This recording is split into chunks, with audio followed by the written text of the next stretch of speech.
Good afternoon বন্ধুরা, শুভ দুপুর। চলে আসলাম দুপুরে রান্না নিয়ে। চলো তোমাদের হচ্ছে এক ঝলক দেখিয়ে দিই আমার কতটা রান্না হয়েছে আর কতটা হয়নি। অনেকটাই কমপ্লিট করে ফেলেছি বন্ধুরা, আর একটু বাকি রয়েছে। তা হচ্ছে খাবো না বললাম না, এইটুকুনি একটু আছে।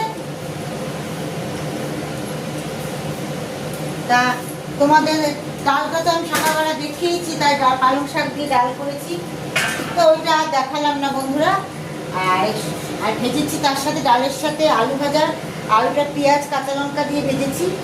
আর এখানে বেগুন ভাজা।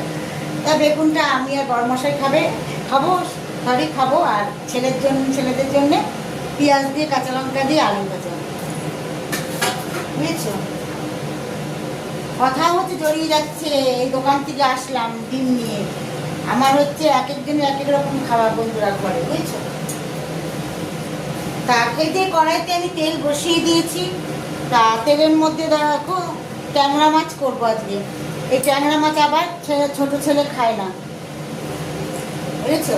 তার জন্য আবার একটা ডিম সিদ্ধ বসিয়েছি। এখানে দেখো, এদিকে একটা ডিম সিদ্ধ বসিয়েছি। তুমি ডিম সিদ্ধ দিয়ে খাবেন, আর আমরা এই ট্যাংরা মাছটা করবো। পেঁয়াজ টমেটো ঝিরিঝিরি করে পেঁয়াজ কেটে নিয়েছি, আর টমেটো কেটেছি, আর কাঁচা লঙ্কা।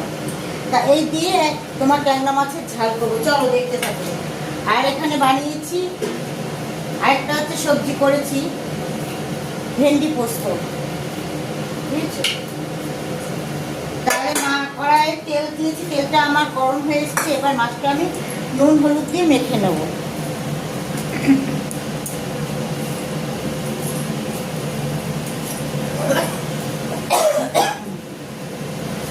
তাই মাছের মধ্যে আমি হলুদ দিয়ে দিলাম,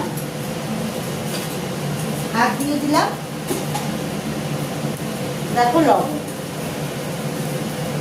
আজকে একটু বেলাও হয়ে গেছে বন্ধুরা, করতে করতে অনেক শীতের পোশাক হচ্ছে সব কাঁচা হয়েছিল, সেগুলো সব তো গুছিয়ে তোলা হলো। কিছু কম্বল তুললাম, তার জন্য কি বলতে এইদিকে আবার দেরি হয়ে গেল রান্নার। খাদ্য দুটো, বুঝেছো? প্রচুর কাজ করতে হয় আমার, দৌড়োতে পারি না আর।